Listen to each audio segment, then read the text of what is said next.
روزانہ صبح 2 فرشتے ہمارے گھر کیوں آتے ہیں؟ حضرت عائشہ رضی اللہ تعالیٰ عنہا نے فرمایا، یہ جان کر سب حیران رہ گئی۔ بسم اللہ الرحمن الرحیم۔ کائنات کا ہر ذرہ اللہ تعالیٰ کی تخلیق کردہ ہے، وہی خالق و مالک اور رزاق ہے۔ اللہ تعالیٰ نے اس کائنات کو بنانے سے پہلے حضرت آدم علیہ السلام کو خود اپنے ہاتھ سے تخلیق کیا، پھر تمام فرشتے جو اللہ کی عبادت پر مامور تھے اور جنہیں نور سے بنایا گیا تھا، ان سب کو حکم دیا کہ حضرت آدم علیہ السلام کو سجدہ کریں۔ اللہ تعالیٰ کا قرآن مجید میں ارشاد ہے کہ اللہ تعالیٰ ہر چیز کا خالق اور وہ ہر چیز کا ذمہ لینے والا ہے۔ حضرت آدم علیہ السلام کی پیدائش کے بعد ہر چیز کو صرف کن پر تخلیق کیا گیا۔ انسانوں کو افضل مخلوق بنایا گیا اور پھر اس کو اشرف المخلوقات کے عہدے پر سرفراز کیا گیا۔ اس پوری کائنات میں ایسی کوئی مخلوق نہیں جس کو بلا مقصد پیدا کیا گیا ہو یا اس کی تخلیق کا کوئی جواز نہ ہو۔ اسی طرح ہم انسانوں کو بھی اللہ تعالیٰ کی عبادت کے لیے اس دنیا میں اتارا گیا، لیکن ہم اس کا نام لینے کے علاوہ تمام کام بخوشی کرتے ہیں۔ ہم بحیثیت انسان ناشکر ہیں۔ ہم عطا کی گئی نعمتوں کا شکر ادا کرنے کے بجائے خود کو مزید کی تلاش میں سرگرداں رکھتے ہیں۔ ایک چیز حاصل ہو جائے تو اگلی چیز کی خواہش میں نکل پڑتے ہیں۔ اپنی زندگی کے اصل مقصد کو بھول جاتے ہیں کہ لوٹ کر واپس اسی خالق کی طرف جانا ہے۔ اس حقیقت کو فراموش کر دیتے ہیں۔ واصف علی واصف فرماتے ہیں کہ لوگ تو اس مالک کا بھی شکریہ ادا نہیں کرتے جو انہیں مفت میں بینائی عطا کرتا ہے اور ان کے دیکھنے کے لیے نظارے پیدا کرتا ہے، جو آسمان سے مینا برساتا ہے اور اس سے خوراک مہیا کرتا ہے۔ لوگ حصول رزق کو اپنا حق سمجھتے ہیں اور دینے والے سے تعلق اتنا ہی ہے کہ وہ دیتا چلا جائے اور لوگ لیتے چلے جائیں۔ وصولی کی رسید اور شکریہ کی ضرورت نہیں۔ رازق اللہ تعالیٰ کی ذات ہے اور اس نے اپنی تمام تخلیق کردہ مخلوق کو رزق دینے کا وعدہ کیا ہے۔ یہ بھی حقیقت ہے کہ ہمیں ہاتھ پر ہاتھ دے رزق حاصل نہیں ہو جائے گا، اس کے لیے محنت اور جستجو کو لازم قرار دیا گیا ہے۔ انسان کا رزق اس کے اپنے اندر موجود ہے، یعنی اس کی عقل، سوچ، قابلیت، صلاحیتوں اور عمل پر منحصر ہے کہ کیسے وہ اپنی عطا کردہ صلاحیتوں کو پہچانتا ہے اور وقت کے گزرنے کے ساتھ ان کی قدر میں اضافہ کرتا ہے اور اپنی قابلیت کو بروئے کار لاتے ہوئے اپنے لیے رزق کے دروازے کھولتا ہے۔ ہمیں ہمیشہ یاد رکھنا چاہیے کہ اللہ تعالیٰ نے ہر عمل کی تکمیل اور مقصد یا منزل کے حصول کا ایک وقت مقرر کیا ہے۔ اس وقت سے پہلے آپ جتنی بھی ایڑی چوٹی کا زور لگا لیں، آپ کو کبھی اس مقصد میں کامیابی حاصل نہ ہوگی اور نہ ہی ایک مقرر کردہ سے زیادہ یا کم حاصل ہوگا۔ لیکن چونکہ ہم انسان ہیں اور اپنے ایمان کی کمزوری کی وجہ سے مایوسی کا شکار جلدی ہو جاتے ہیں اور اپنی قسمت، وقت اور حالات کو کوسنا شروع کر دیتے ہیں اور اسی نا امیدی میں دل چھوڑ کر اس مقام پر بیٹھ جاتے ہیں جہاں سے آگے کامیابی ملنی ہوتی ہے، اور یہی نہیں بلکہ اکثر و بیشتر انتہائی قدم اٹھانے سے بھی باز نہیں آتے۔ اس کائنات کی کوئی بھی مخلوق بھوکی نہیں سوتی سوائے انسان کے، جس کی بھوک کبھی ختم نہیں ہوتی، کیونکہ انسان بنیادی طور پر لالچی ہے۔ اس میں حرص، بغض اور کینہ پروری بری ہوئی ہے۔ وہ دوسروں کے حقوق چھیننے والا اور ظلم کرنے والا ہے اور معمولی فائدے کے لیے دوسروں کی عزت پامال کرنے والا ہے۔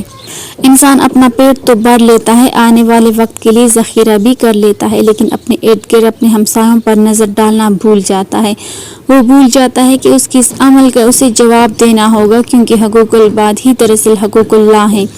آج ہم اللہ کے مخلوق کا خیال کریں گے تو کل اللہ تعالیٰ ہمارا خیال کریں گے۔ وہ مال جو خدا کی راہ میں خرچ کیا جائے باعث اطمینان ثابت ہوتا ہے۔ جب ہم دوسروں کا سوچتے ہیں اور ان کے لیے آسانیاں بانٹتے ہیں تو اللہ تعالیٰ غیب سے ہماری مدد کرتے ہیں، اور جو چیز بانٹی جائے، چاہے رزق ہو یا علم، کبھی کم نہیں ہوتی بلکہ بڑھتی چلی جاتی ہے۔ یہ کہہ دینا کہ کسی کی مدد صرف پیسوں سے ہی کی جا سکتی ہے درست نہیں۔ خدمت کر کے بھی انسانیت کا حق ادا کیا جا سکتا ہے۔ کسی بیمار کی تیمارداری کر دینا، کسی کو مسکرا کر دیکھ لینا، اس کے دل کا دکھ سن لینا بھی عبادت ہے۔ ہم اپنے ارد گرد نظر دوڑائیں تو بہت سے لوگ ایسے نظر آئیں گے جن کو ہماری ضرورت ہے۔ ان کو اپنا وقت دے کر ہم دعائیں حاصل کر سکتے ہیں۔ دوسروں کی تکلیف کو اپنی تکلیف سمجھ کر ان کے کام آ کر ہم اپنی آخرت سنوار سکتے ہیں۔ اگر ہم ان باتوں کا خیال رکھ لیں تو ہماری زندگی خوشیوں اور اطمینان سے بھر سکتی ہے۔ سب سے پہلے واصف علی واصف کا قول کہ سکون پانے کا آسان طریقہ یہ ہے کہ دوسروں کو سکون دیا جائے۔ دراصل انسانی نفسیات اور روحانیت دونوں کی گہری سچائی بیان کرتا ہے۔ انسان جب صرف اپنی خواہشات، اپنی پریشانیوں اور اپنی کمیوں پر نظر رکھتا ہے تو اس کا دل بے چین رہتا ہے، لیکن جب وہ اپنی توجہ دوسروں کی خدمت، مدد اور خیرخواہی کی طرف کر دیتا ہے تو اس کی اپنی بے چینی کم ہونے لگتی ہے، کیونکہ دل کو اصل راحت ایثار اور خیرخواہی سے ملتی ہے، نہ کہ خود غرضی سے۔ جو شخص دوسروں کے لیے آسانی پیدا کرتا ہے، اللہ تعالیٰ اس کے لیے آسانیاں پیدا فرما دیتا ہے۔ قناعت کا مطلب یہ نہیں کہ انسان کوشش چھوڑ دے، بلکہ اس کا مطلب یہ ہے کہ کوشش کے بعد نتیجے پر راضی رہے۔ آج کا انسان زیادہ اور زیادہ اور اس سے بھی زیادہ حاصل کرنے کی دوڑ میں لگا ہوا ہے۔ یہی حرص اور لالچ دل کا سکون چھین لیتی ہے۔ اگر ہم یہ سیکھ لیں کہ جو کچھ اللہ نے عطا کیا ہے وہی ہمارے حق میں بہتر ہے تو دل ہلکا ہو جاتا ہے۔ قناعت انسان کو اندر سے امیر بنا دیتی ہے، چاہے اس کے پاس مال کم ہی کیوں نہ ہو۔ کسی کا حق مارنا بہت بڑا ظلم ہے۔ بظاہر انسان وقتی فائدہ اٹھا لیتا ہے، مگر حقیقت میں وہ اپنے رزق اور برکت کو کم کر رہا ہوتا ہے۔ اللہ تعالیٰ کی پکڑ بے آواز ہے مگر مضبوط ہے۔ وہی ذات جو نوازتی ہے، اگر چاہے تو سب کچھ واپس بھی لے سکتی ہے۔ اس لیے انصاف، دیانت اور امانت داری کو اپنی زندگی کا حصہ بنانا ضروری ہے۔ صحابہ رسول حضرت انس بن مالک رضی اللہ تعالیٰ عنہ کی روایت ہمیں یہ سبق دیتی ہے کہ بعض اوقات ہماری کامیابی اور رزق کا تعلق دوسروں کی نیکیوں سے بھی ہوتا ہے۔ رسول اکرم صلی اللہ علیہ وسلم نے فرمایا کہ شاید تمہیں اپنے بھائی کی وجہ سے رزق دیا جاتا ہے۔ اس سے معلوم ہوا کہ گھر میں کوئی نیک شخص، عبادت گزار یا دعا کرنے والا ہو تو اس کی برکت سب کو پہنچتی ہے۔ اس لیے ہمیں کبھی کسی کو بوجھ نہیں سمجھنا چاہیے۔ اب رزق کے جن دروازوں کا ذکر کیا گیا ان کی تفصیل یوں سمجھیں۔ نماز انسان کو اللہ سے جوڑتی ہے۔ جو شخص دن میں 5 مرتبہ اپنے رب کے سامنے کھڑا ہوتا ہے، اللہ اس کے معاملات میں برکت ڈال دیتا ہے۔ نماز وقت کی پابندی اور نظم و ضبط بھی سکھاتی ہے، جو کامیابی کی بنیاد ہے۔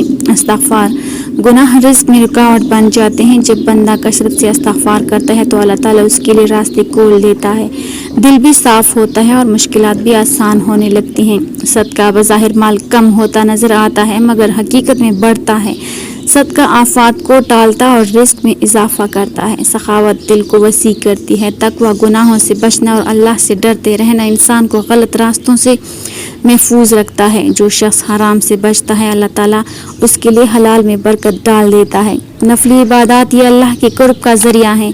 جب بندہ فرض کے ساتھ نفل بھی ادا کرتا ہے تو اس کی زندگی میں خاص رحمت شامل ہو جاتی ہے۔ حج و عمرہ یہ عبادات روحانی صفائی کا ذریعہ ہیں۔ حدیث میں آیا ہے کہ یہ فکر اور گناہوں کو دور کرتے ہیں۔ صلہ رحمی، رشتہ داروں سے تعلق جوڑ کر رکھنا عمر اور رزق میں اضافہ کا سبب بنتا ہے۔ قطع رحمی رزق میں کمی لا سکتی ہے۔ کمزوروں کے ساتھ حسن سلوک، یتیم، مسکین اور محتاج لوگوں کی مدد کرنے سے ان کی دعائیں ملتی ہیں اور انہیں دعاؤں سے زندگی میں برکت آتی ہے۔